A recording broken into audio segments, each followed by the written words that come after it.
The outbreak of measles in 17 states of the USA is a cause for concern for its closest neighbors, the Caribbean.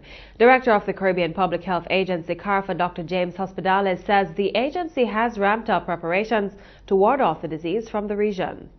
We have to step up our monitoring to make sure that no one develops it here. So we have last week convened a meeting virtually of all the chief medical officers and epidemiologists in the region, and this was one of the top things on the agenda, to step up the monitoring and have a high, what we call index of suspicion among doctors for patients who have fever and rash, and to take a travel history. Then the other thing we must do is those cases, if they do turn up as per normal, is to investigate them rapidly.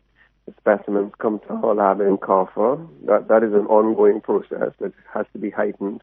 And then, of course, to make sure that in tourist facilities also, to be a high suspicion of that, all the doctors who serve the hotels in this season, public education, and make sure that our vaccination campaigns are up to mark. So those are some of the major elements of enhanced preparedness.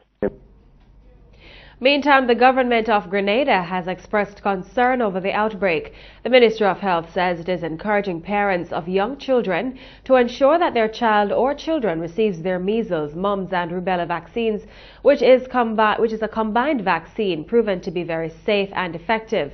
The ministry also stressed that it is important for persons to practice proper hand hygiene and cough etiquette. Measles is a highly contagious disease that is caused by a virus and spreads through the air when an infected person coughs or sneezes. It has been eliminated from the Caribbean since 1991, setting a precedent for the rest of the world.